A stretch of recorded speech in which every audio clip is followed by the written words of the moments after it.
Olá para você que acompanha o Portal Convergente. Hoje a gente tem o quadro Érica Lima Conversa, que vai ser comigo, Isabel Guedes. E a gente tem a presença hoje do diretor-presidente do Detran, Rodrigo de Sá. Tudo bom, Rodrigo? Tudo bom, Isabel. É um prazer estar aqui com vocês do Portal Convergente para falar um pouquinho do nosso trabalho, falar um pouquinho de trânsito. É sempre muito importante, assunto de interesse público e sempre à disposição de vocês. Tá certo, Rodrigo. Essa questão do trânsito, né, como o Rodrigo falou, a gente vai abordar alguns assuntos, né? E aí eu queria começar, Rodrigo, você está à frente do Detran aí desde 2019, né? Isso. E aí eu queria que você falasse um pouquinho como é que é estar à frente, né, do Departamento Estadual de Trânsito. Eu acredito que é um dos mais importantes que a gente tem, né? Principalmente tanto para Manaus como para o interior do estado, que tem crescido muito, né? A gente vê o número de veículos nas ruas, infelizmente muitas imprudências dos condutores. E aí eu queria que você falasse um pouquinho como é que é estar na gestão do Detran, principalmente nesse período que você também acabou, na sua gestão, a gente acabou vivenciando, que é um período da pandemia, que impactou diversos setores, né? Eu queria que você falasse um pouquinho pra gente como é que é vivenciar tudo isso. Pergunta abrangente, vamos lá. Sim. Começar de trás para frente. Na verdade, o crescimento das imprudências, das irregularidades, ele cresce na mesma proporção que cresce a frota de veículos também, né? Nós temos aí em média 5 mil veículos, 5 mil automóveis registrados todo mês no nosso estado. Evidentemente que cerca de 80% a 90% se concentra em Manaus. Isso faz de Manaus uma cidade-estado e com muitos problemas com relação à mobilidade. Mas a gente tem tentado atuar, de certa forma, não só na prevenção, como na fiscalização também, que é parte repressiva e é muito importante. Como você bem disse, eu estou à frente do órgão desde 2019, né? Estive como diretor técnico entre 2017 e 2018, final de 2018, e creio que isso tenha me credenciado a ocupar o cargo de presidente com a confiança do governador Wilson Lima, tão logo ele tomou posse como governador do estado. E aí, desde então, a gente tem enfrentado esse desafio que eu costumo dizer que é o maior desafio da minha vida como profissional, gerir uma instituição como essa, como você bem disse, de tamanha importância, complexa e que presta um serviço essencial à sociedade. Naturalmente, já é um desafio enorme.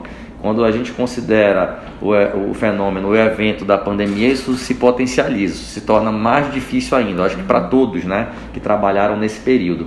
E com o Detran não foi diferente, nós atendemos aqui cerca de 6 mil pessoas por dia só na nossa sede.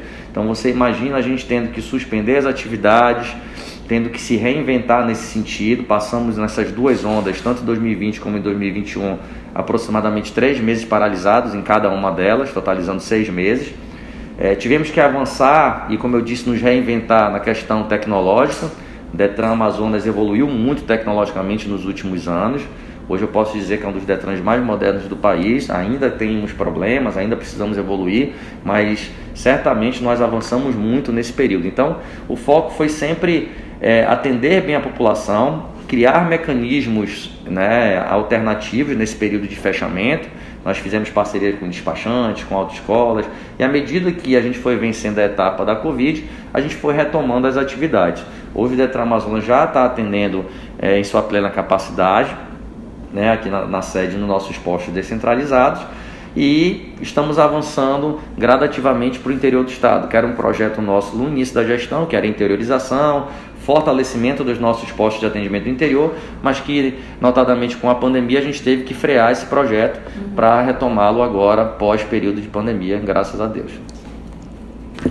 Em relação a essa questão aí dos atendimentos, né, de que teve que paralisar, recentemente vocês fizeram umas ações aí em alusão aos 49 anos, né, do Detran, que fez esse ano, né?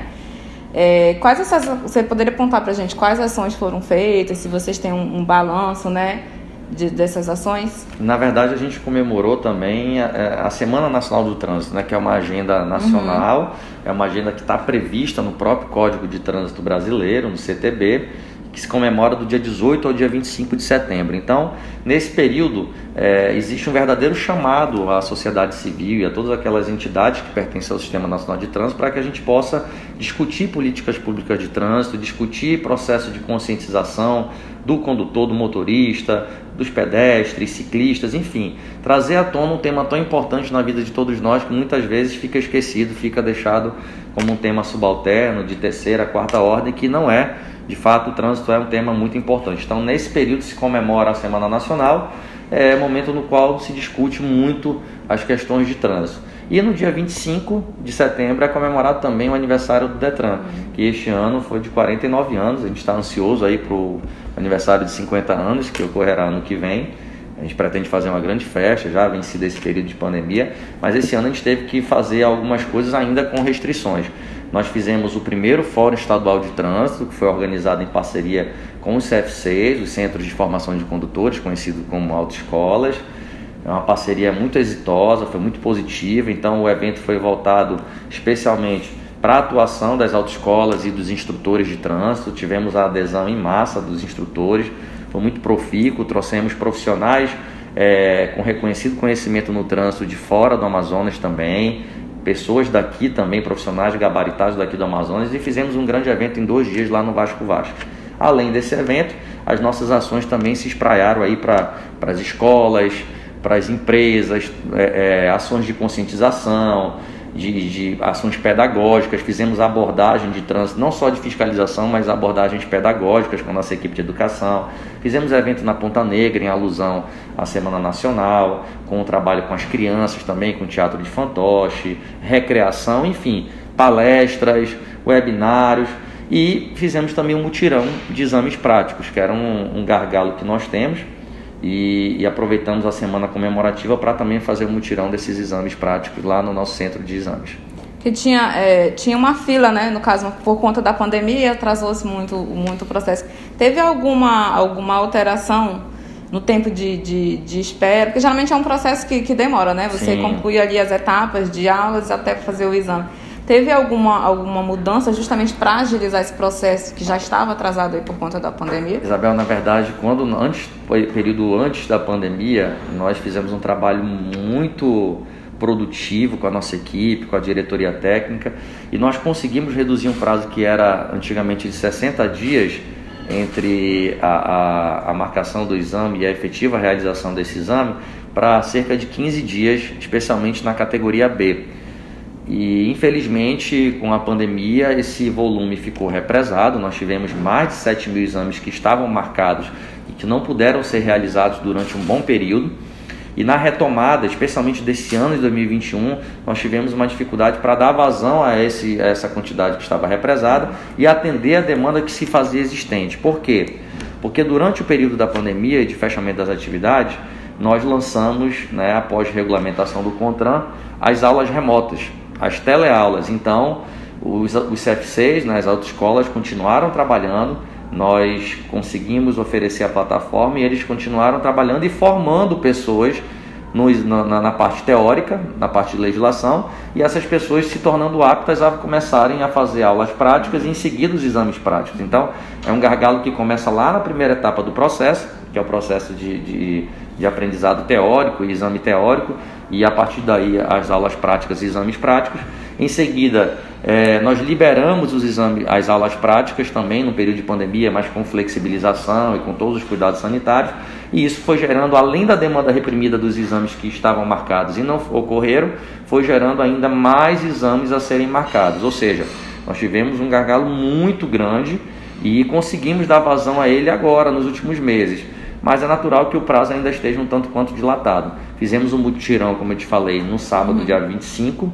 Conseguimos reduzir, em alguns casos, para 2, 3 semanas, mas a procura é tão grande por conta das aulas remotas e do número de pessoas que têm sido formadas na legislação, que esse prazo já subiu de novo para 1 mês e meio, 2 meses.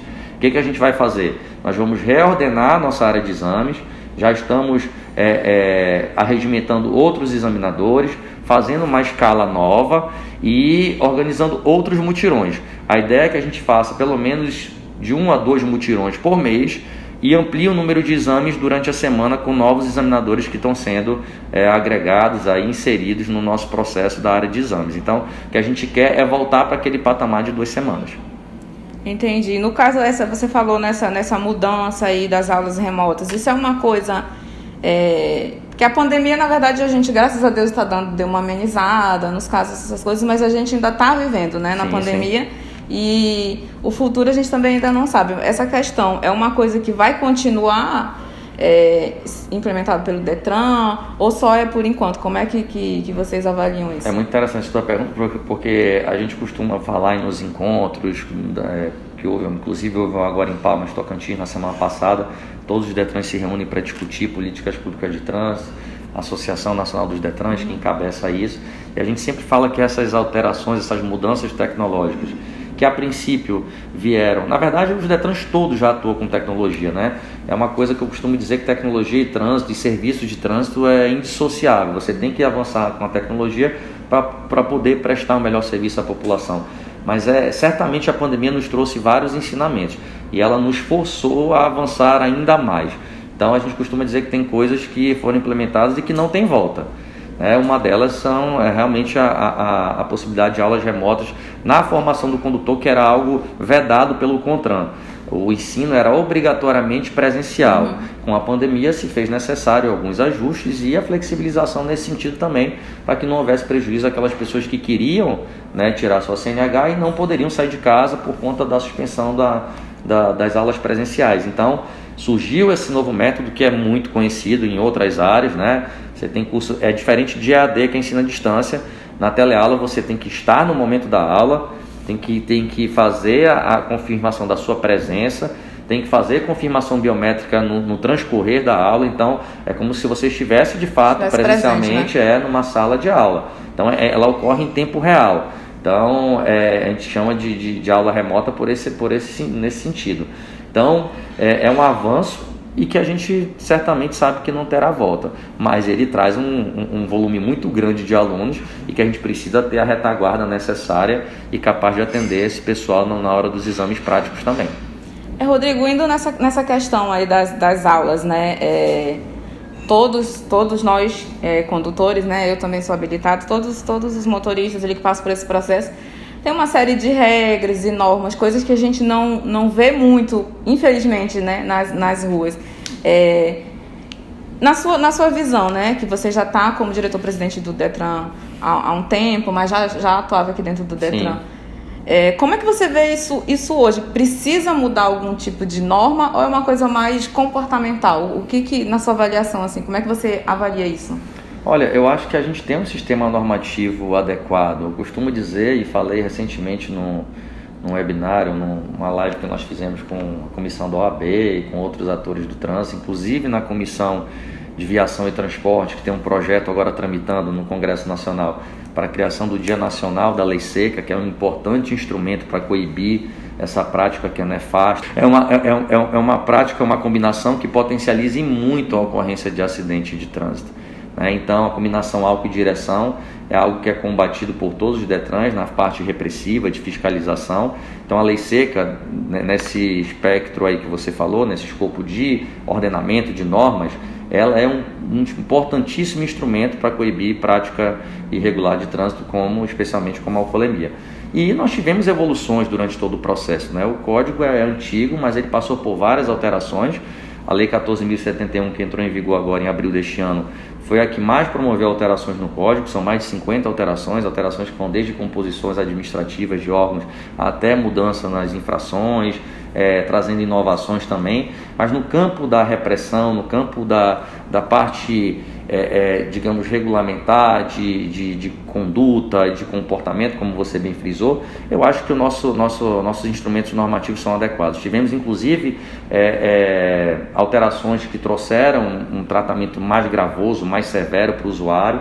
Eu posso te citar uma que ocorreu em 2017, salvo engano, que impôs ao condutor que é alcoolizado ou sob influência de alguma outra substância causar lesão corporal grave ou gravíssima ou até mesmo a morte de alguma pessoa, teve a pena exasperada, aumentada, de 2 a 5 anos para quem causa lesão corporal e de 5 a 8 anos para quem causa morte na direção de veículo automotor sob a influência de álcool. E isso com regime fechado inicial, pena de reclusão. Se impede que o delegado, ao receber esse infrator, arbitre fiança. Então ele automaticamente será autuado em flagrante e será conduzido à presença de uma autoridade judicial. Então é um tratamento mais gravoso, um tratamento mais severo, que eu acredito que seja adequado. Outra mudança que aí veio agora com a 14.071 foi impedindo a possibilidade de você converter uma pena privativa de liberdade em restritiva de direitos para aqueles casos em que o cidadão comete um homicídio culposo ou lesão corporal grave ou gravíssima alcoolizado. Significa dizer que, uma vez condenado por esse crime, o condutor infrator não mais terá a pena que era privativa de liberdade transformada em uma pena alternativa, como oferecimento de cestas básicas, ou pagamento de multa, ou prestação de serviços a alguma entidade. Ele vai ter que cumprir a pena privativa de liberdade. Esse é um avanço importantíssimo também, porque mostra que a norma é mais dura, mais rígida, e a gente vai perceber a evolução disso no futuro, ao longo dos anos. Mas é importante que o condutor saiba disso para que ele entenda a responsabilidade dele na hora de conduzir um veículo automotor. Então, a meu ver, a legislação ela é adequada, ela é rígida, ela tem passado por evolução, mas certamente, como você bem frisou, é muito importante a mudança comportamental. E é por isso que a gente trabalha também as crianças, as pessoas de idade tenra. As campanhas também, né, educativas. As campanhas, né? E tentar conscientizar o condutor do presente, mas sobretudo formar bons condutores para o futuro. Porque muitas vezes a gente entende que o condutor do presente já não tem mais jeito. Infelizmente, alguns não. Mas a gente insiste no nosso papel institucional, na nossa missão de tentar reverter esse quadro e tornar o condutor cada vez mais consciente, mas sem descuidar, sem deixar de trabalhar as crianças que serão nossos condutores do futuro. Você falou aí sobre essa questão da alteração na lei para quem dirige alcoolizado. E aí eu vou entrar numa situação que a gente viveu recentemente, né, aqui na capital, que foi o acidente lá daquela carreta lá, que infelizmente teve 2 vítimas, né. Eu tenho duas situações que eu queria falar, que você falasse um pouquinho. Primeiro, se nesse caso tem alguma... entra alguma normativa do trânsito, ou só no caso aí se tiver alcoolizado. E eu queria também aproveitar para que você explicasse, nesse caso das carretas, que infelizmente aqui em Manaus, por exemplo, a gente tem muitos acidentes. O que é a competência do Detran nesse caso? Porque tem muita gente que confunde quando tem esse tipo de acidente. Mas o Detran não fiscaliza, mas o Detran... E aí a gente precisa esclarecer, né, para quem estiver assistindo, o que é de fato, nesse sentido, competência do Detran ou competência do órgão que a gente tem municipal, que também fiscaliza essas questões de trânsito, tem as atuações ali. Então eu queria que você explicasse um pouquinho pra gente, né, a diferença. Sim, nesse sentido. Bom, de início eu quero dizer que a gente, Detran Amazonas, e todos os colaboradores aqui ficaram extremamente consternados e se solidarizaram com as famílias, com o que aconteceu. Foi uma coisa horrível, uma fatalidade, enfim. A gente depois constatou que houve realmente imprudência do condutor, né, que não havia falha, a perícia apontou que não havia falha no freio, enfim, mas é um assunto que a polícia está tratando, mas o Detran Amazonas se solidariza com as famílias e, de imediato, né, na época eu convoquei uma coletiva para que nós anunciássemos a intensificação das ações que já são realizadas. É importante que se diga que as fiscalizações acontecem, tanto do Detran Amazonas, quanto do IMMU, quanto do Batalhão de Trânsito, até mesmo a PRF na área de sua competência, e a gente tem atuado. Obviamente que a gente não consegue estar em todos os lugares ao mesmo tempo, não temos essa capilaridade pela exiguidade, pela falta de pessoal em todas as instituições. Não à toa a gente vai iniciar aí o trabalho para realizar o concurso público muito em breve, o governador Wilson Lima já anunciou. Isso vai nos ajudar muito, mas é fato que algumas áreas não conseguem ter a cobertura simultânea de outras áreas. A gente precisa entender isso. E entrando no tema das competências, essa é uma situação que é muito difícil. As pessoas confundem muito e entendem muitas vezes que o Detran, por não está acima, tá? Não existe hierarquia entre os órgãos, entre as entidades que pertencem ao Sistema Nacional de Trânsito. Existe uma divisão de competências. E, por óbvio, o Detran Amazonas é o órgão executivo máximo dentro do Estado, mas ele não tem ingerência, né, e aplicação de subordinação em relação ao IMMU e a outras entidades. Ele atua na sua área de competência, IMMU na dele. Obviamente que a gente, por se notabilizar como órgão máximo executivo, a gente orienta e faz a coordenação disso. Mas a competência para normas que a gente chama de norma de circulação, parada e estacionamento é do IMMU, ou seja, tudo que diz respeito à circulação de veículos nas ruas, sinalização viária, seja ela horizontal, vertical, semafórica, orientação dos condutores com relação à circulação é IMMU. A nossa competência é no que tange a fiscalização de abordagem. O Detran Amazonas ele fiscaliza a condição de regularidade do veículo, seja qual for o veículo, se veículo pesado, veículo leve, veículo de transporte público. Eu sempre digo isso, não há distinção. O Detran Amazonas é heterogêneo, é eclético, ele atua em qualquer carro, qualquer automóvel, qualquer veículo. Então não importa se é transporte executivo, alternativo, se é amarelinho, se é o transporte convencional de passageiros, se é veículo pesado, se é motocicleta, não interessa. A gente vai abordar e vai averiguar de igual modo todos os equipamentos de segurança daquele veículo. Pneu, para-brisa, está trincado ou não, farol, lanterna, cinto de segurança, enfim. Esse é o nosso papel no que tange à fiscalização, é a nossa missão. E também verificar a regularidade do condutor, saber se aquele condutor está alcoolizado ou não, saber se aquele condutor é habilitado, se ele é habilitado para a categoria do veículo que ele está conduzindo naquele momento, enfim. Então o Detran Amazonas cuida dessas infrações de abordagem. Então a gente vai fazer ação com o MMU, a gente aborda o veículo e verifica toda a questão da regularidade daquele veículo. O MMU já trata de outra coisa. Então excesso de velocidade, esse tipo de coisa é mais com o Instituto Municipal que propriamente com o Detran. Mas as competências elas se confundem muitas vezes e se completam. Então por isso a gente intensificou as ações integradas e entende que esse seja, considerando a deficiência de pessoal que todas as instituições têm, esse seja o melhor caminho para a gente unir esforços e ter maior abrangência nas fiscalizações. Infelizmente esse fato aconteceu, a gente inclusive hoje fez uma operação, tem feito várias operações de combate à carga pesada, e hoje fizemos uma operação integrada com o MMU de novo às 8 horas nessas vias onde circulam mais veículos dessa espécie. Quais os principais problemas que vocês identificam nessas ações? Nessas ações que vocês estão fazendo aí conjuntas? Integradas a gente está focando agora nesses veículos de carga pesada. E aí você encontra várias irregularidades, pneu careca, veículo não licenciado, carga acima da permitida, uma série de outros equipamentos de segurança comprometidos. O maior deles é a condição dos pneus. Foi assim nas últimas ações que nós fizemos. E com relação a veículos de um modo geral, a gente também encontra várias irregularidades nesse sentido, especialmente também veículo não licenciado, que tem sido um problema muito grande pós-pandemia, as pessoas não regularizando seus veículos, é uma preocupação no Detran Amazonas. A gente está hoje com uma inadimplência aí em torno de 60% na capital, isso nos preocupa muito. Mas com relação a veículos pesados, eu posso dizer que são realmente o comprometimento de equipamentos de segurança, especialmente os pneus. O licenciamento que você fala é o IPVA. IPVA, não, licenciamento ele compreende um conjunto de pagamentos que o usuário deve fazer.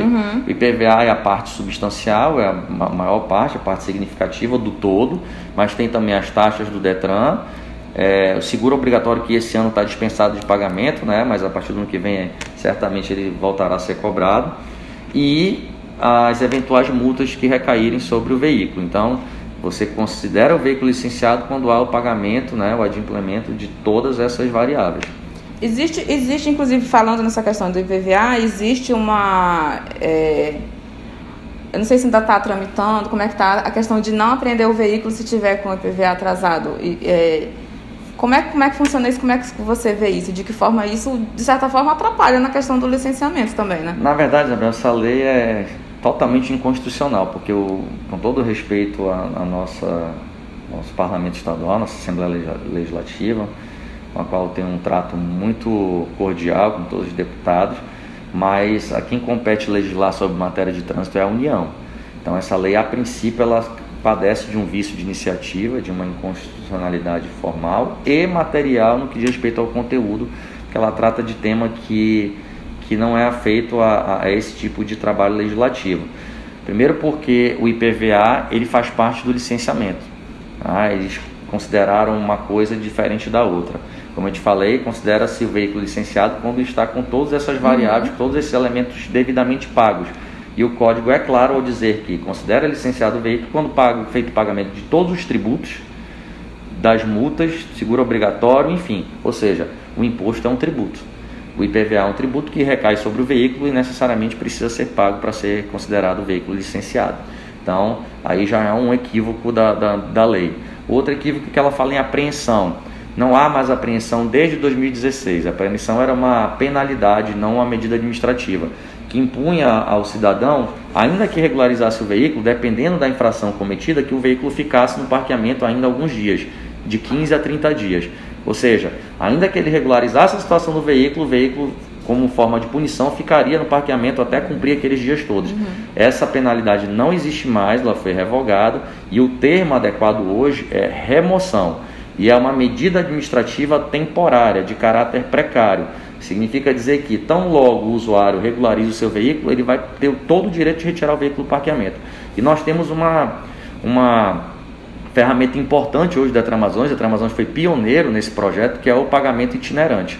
Hoje, o usuário, o condutor, que é abordado em uma fiscalização do Detran-Amazonas, se ele manifestar o interesse em regularizar o seu débito, ele vai ser informado do débito. Se ele manifestar o interesse, ele não é novamente autuado, porque necessariamente seria, por atraso de licenciamento, ele não é autuado.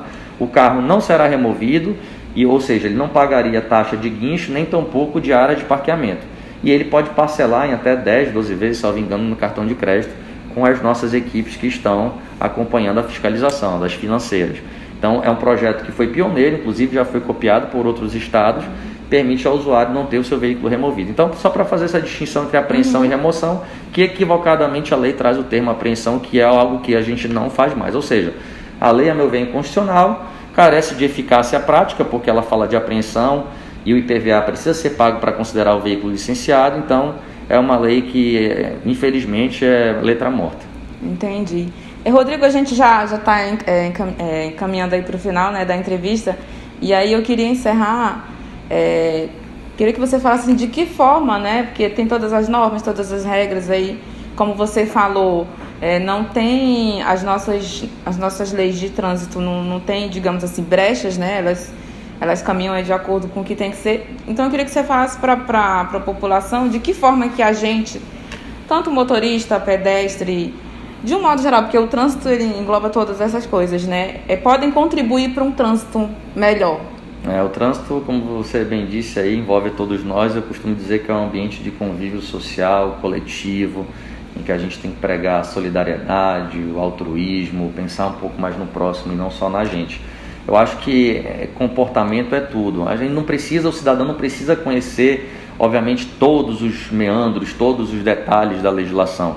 Ele precisa conhecer o básico, e isso é ensinado na legislação, aprofunda, obviamente, em alguns aspectos, e ele precisa se atualizar. Mas eu costumo dizer que ele não precisa de muita coisa para se tornar um bom condutor. O bom senso é o ponto de partida, bom senso e a consciência de responsabilidade. Dirigir com prudência, com cautela, mantendo a velocidade adequada da via, não bebendo e dirigir depois. Usar os equipamentos de segurança, como o cinto de segurança, que é importantíssimo. Quantas vidas não foram salvas já com cinto de segurança? Ainda mais agora os carros todos com obrigatoriedade de instalação de airbags. O cinto de segurança faz com que o airbag tenha a sua efetividade, não seja algo ruim, e sim positivo. Então, use o cinto de segurança. Cumprir, olhar adequadamente também as manutenções do veículo, verificar se os pneus estão em ordem. Então, são atos simples que te proporcionam uma condução segura. E como eu falei, o trânsito é um ambiente coletivo. Se cada um fizer a sua parte, nós teremos ali um ambiente seguro. Você imagina uma via com 10 carros circulando, uma via pequena, se 8 fizerem a parte deles, nós já temos 80% de chance de não ter um acidente, de não ter uma ocorrência desagradável no trânsito. Então, bom senso, responsabilidade e conhecer o mínimo das regras. Isso é que é importante. Não precisa ser um expert na legislação de trânsito para saber que dirigir é uma responsabilidade grande e que depende de você e de todos que estão ali naquele meio. Tá certo, então, Rodrigo. Queria te agradecer, dizer que o Portal Convergente está de portas abertas sempre, né, para você, para o Detran, para divulgar essas ações que vocês fazem. E te agradecer mais uma vez aí pelo tempinho, né, da entrevista. Muito obrigada. Imagina, tá bom? Isabel, eu que agradeço. Sempre à disposição. Forte abraço aí a todos que nos assistem no Portal Convergente. Obrigada, gente. Boa tarde. E acompanhe a gente nas redes sociais.